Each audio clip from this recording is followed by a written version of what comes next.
أبطال أولى إعدادي. النهاردة هنتكلم على الجزء الأول من الدرس الثاني اللي بيكلمني عن مظاهر سطح قارة أفريقيا. قبل ما نبدأ نسمي الله ونصلي على سيدنا محمد صلى الله عليه وسلم. مظاهر السطح يعني أشكال السطح فين؟ في قارة أفريقيا. أشكال السطح طبعا تتمثل معظمها في الهضاب والجبال والسهول. طيب، أنا في عندي عوامل ساعدت على تشكيل سطح الأرض. ايه العوامل دي يا مستر؟ هقول له انا عندي رقم واحد عوامل باطنية وعوامل خارجية. العوامل الباطنية تشمل حركات التوائية وحركات انكسارية وثورانات بركانية. يعني ايه الكلام ده يا مستر؟ هنعرف دلوقتي مع بعض. عندي هنا الحركات الالتوائية دي عبارة عن حدوث ضغط على أجزاء القشرة الأرضية بيؤدي إلى ارتفاع البعض وانخفاض البعض الآخر. أيوة، يعني بيكون عندي إيه؟ بيكون عندي شكل سطح زي الجبال. عندي أمثلة؟ عندي أمثلة من الجبال دي، وهي جبال أطلس من الجبال الالتوائية. طيب، عندي رقم 2 الحركات الانكسارية. هي عبارة عن إيه كمان يا مستر؟ هي عبارة عن حركات أصابت الصخور الصلبة وأدت إلى ارتفاع بعضها مكونة جبال وانخفاض البعض الآخر مكونة بحار. طيب، عندي أمثال للجبال؟ جبال البحر الأحمر والبحار عند البحر الأحمر. يبقى أنا عندي هنا عرفت الحركات الالتوائية والانكسارية هي عبارة عن حركات إيه؟ باطنية. عبارة عن حركات إيه يا مستر؟ باطنية. طيب، ساعدت في تشكيل سطح الأرض. عندي الحركات الالتوائية اتكون منها جبال أطلس وهي جبال التوائية.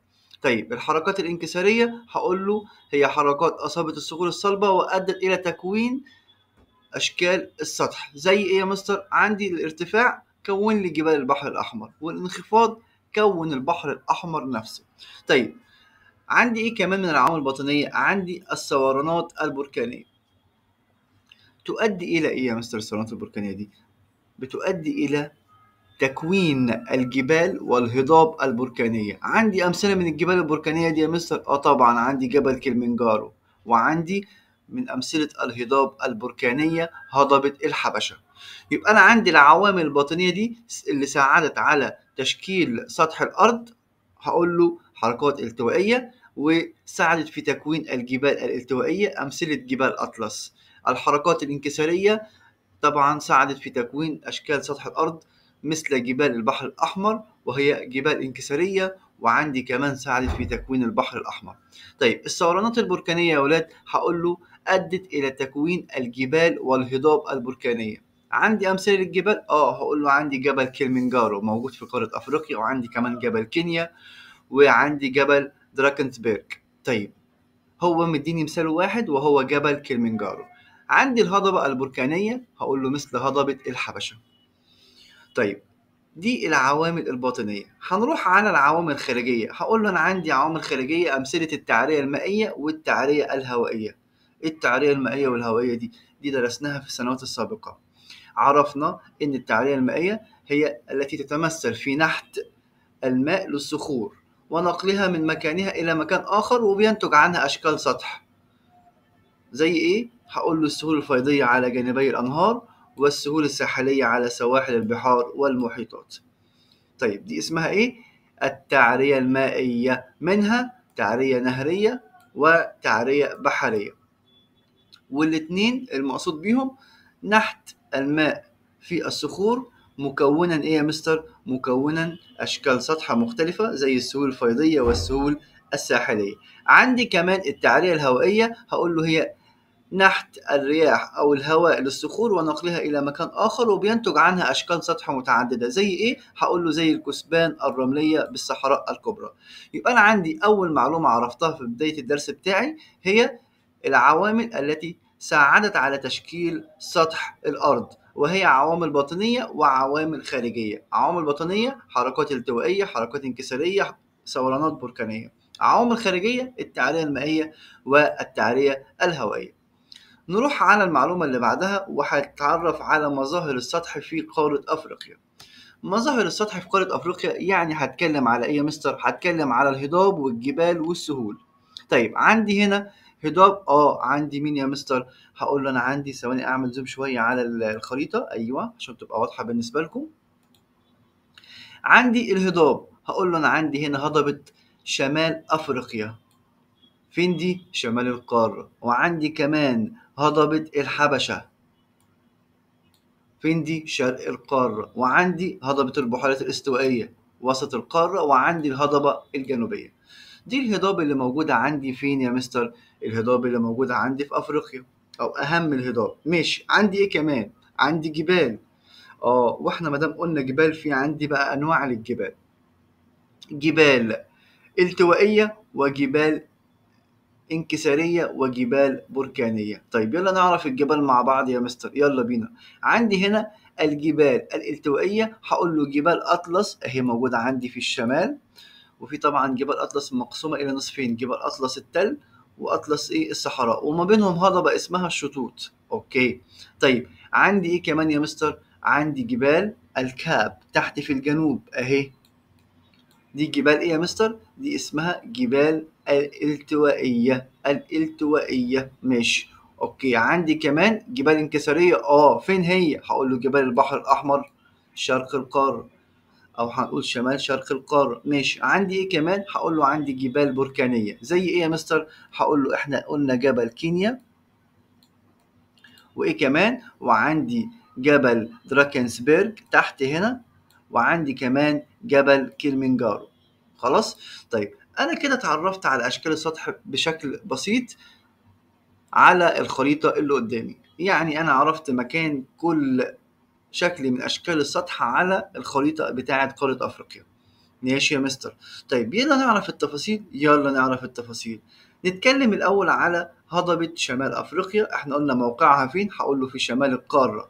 أيوة. تمتد منين لفين يعني يا مستر؟ هقول له من البحر الأحمر شرقا حتى أو إلى المحيط الأطلنطي غربا، ومن ساحل البحر المتوسط شمالا إلى وسط أفريقيا جنوبا. يا كل ده طبعا. أوكي. تتميز بإيه الهضبة دي؟ بالاتساع الكبير وقلة الارتفاع. طيب عندي في هنا أهم المظاهر اللي موجودة فوق الهضبة دي إيه يا مستر؟ هقول له أنا عندي فيها أكبر الصحاري اللي هي موجودة عندي تحت، الصحاري الكبرى. إيه كمان يا مستر؟ عندي جبل العوينات، وده موجود على الحدود بين مصر وليبيا والسودان. وعندي كمان منخفض القطارة.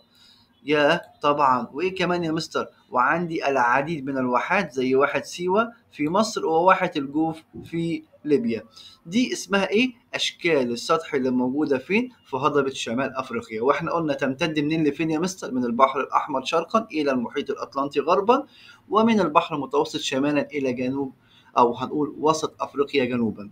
اوكي. ماشي. اشكال السطح اللي عليها ايه يا مستر؟ هقول له عندي صحراء كبرى، عندي جبل العوينات، وعندي كمان واحة الجوف في ليبيا، وواحد سيوة في مصر، ومنخفض القطارة أيضا داخل مصر. دي اسمها هضبة شمال أفريقيا.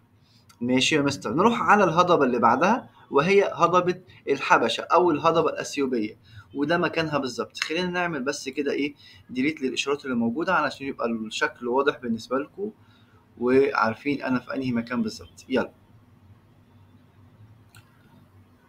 نكمل مع بعض. احنا بنتكلم على ايه دلوقتي؟ بنتكلم على هضبة الحبشة. هضبة الحبشة موقعها فين؟ هقول له موجودة في شرق القارة. ماشي. وليها اسم تاني الهضبة الأثيوبية. اوكي. مميزة بإيه يا مستر؟ مميزة بإنها مرتفعة جدا، وهي أعلى هضاب القارة. وإيه كمان؟ ومميزة كمان عندي بخصوبة التربة. يبقى أنا عندي كل هضبة بتتميز بحاجة. أوكي. هضبة شمال أفريقيا احنا قلنا تتميز بإيه؟ بمظاهر السطح اللي عندها والاتساع الكبير وقلة الارتفاع. مش أوكي. عندي هضبة الحبشة تتميز بإيه يا مستر؟ بإنها شديدة الارتفاع، والأرض بتاعتها خصبة جدا، وبتساعد على قيام حرفة الزراعة. طيب عندي هنا سؤال مهم جدا.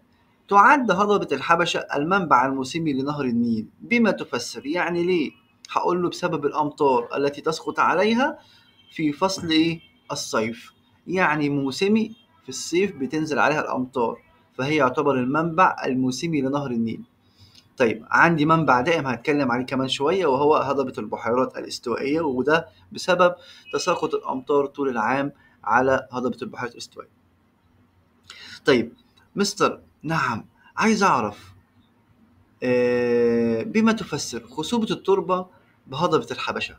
يعني ليه هضبة الحبشة التربة بتاعتها خصبة؟ هقول له سؤال جميل. بسبب الطفوح البركانية. بسبب ايه؟ الطفوح البركانية التي ساعدت على خصوبة التربة. يعني السؤال ده هقول عليه اجابته بسبب خصوبة التربة بس؟ طبعا، دي الاجابة الكافية.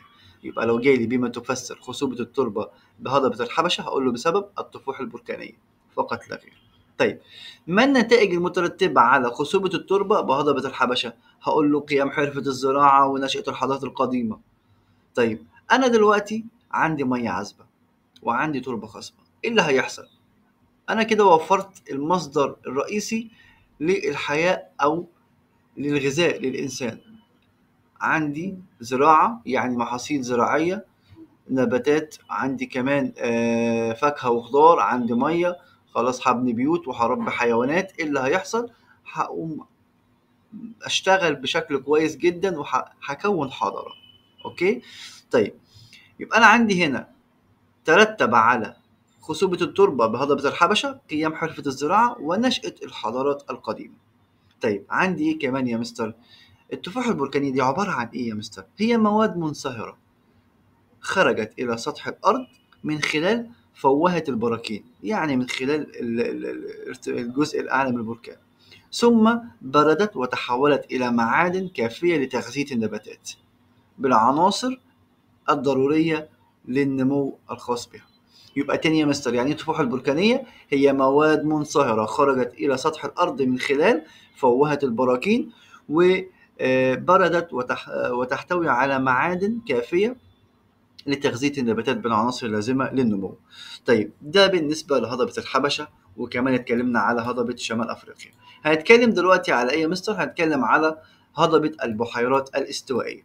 هضبة البحيرات الاستوائية دي موجودة فين؟ هقول له تقع وسط القارة وتمر بها دائرة الاستواء. ماشي. تاني، هضبة البحيرات الاستوائية تقع وسط القارة، تمر بها ايه يا مستر؟ دائرة الاستواء.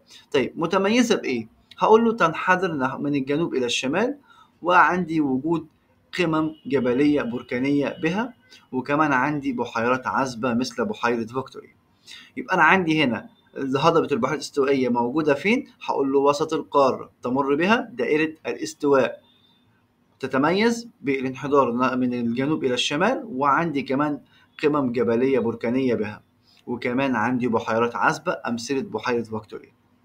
طيب، السؤال المهم في الجزئية دي إيه يا مستر؟ هيقول لي تعد هضبة البحيرات الاستوائية المنبع الدائم لنهر النيل. المنبع الدائم ليه؟ لنهر النيل. طيب، ليه؟ هقول له بسبب سقوط الأمطار طول العام، واحنا عارفين ان الانهار بتتكون من الامطار. وانا عندي هنا نهر النيل بيبدأ من بحيرة فيكتوريا اللي مكانها هنا بالظبط، وبينتهي او بيصب عندي في البحر المتوسط مرورا ب 11 دولة، ودي اسمها دول حوض النيل. طيب، خلصنا هضبة البحيرات الاستوائية وهي المنبع الدائم، وهضبة الحبشة هي المنبع الموسمي. منبع دائم بسبب تساقط الأمطار طول العام، المنبع الموسمي بسبب تساقط الأمطار في فصل الصيف. طيب، نروح على الهضبة اللي موجودة في جنوب القارة وهي الهضبة الجنوبية. الهضبة الجنوبية دي يا ولاد موقعها فين؟ جنوب القارة يا مستر، حضرتك لسه قايل دلوقتي. ممتاز. عندي ايه كمان؟ تتميز بايه الهضبة دي؟ الانحدار بشدة نحو السواحل الشرقية للقارة. يوجد بها او بالجزء الشرقي ايه؟ هقول له يوجد بالجزء الشرقي الاخدود الافريقي العظيم. آه، يعني إيه أخدود إفريقي ده يا مستر؟ الأخدود الإفريقي ده يا ولاد هو عبارة عن مجموعة انكسارات طويلة تتجه بشكل عام من الجنوب إلى الشمال، ويعد البحر الأحمر وخليج عدن والعقبة جزء من هذا الأخدود. يعني الأخدود ده موجود فين يا مستر؟ موجود في الجزء الشرقي منها. طيب، عندي هنا يمتد شرق القارة لمسافة كام؟ 5600 كيلو متر تقريبا. يبقى أنا عندي الهضبة الجنوبية تقع جنوب القارة، تتميز بالانحدار بشدة نحو السواحل الشرقية للقارة اللي هو الجزء ده. تمام. ماشي يا مستر. إيه كمان؟ هقول له يوجد بها أو بالجزء الشرقي منها الأخدود الإفريقي العظيم اللي هو الناحية التانية، وعندي هنا الأخدود الإفريقي ممتد معايا لحد فين يا مستر؟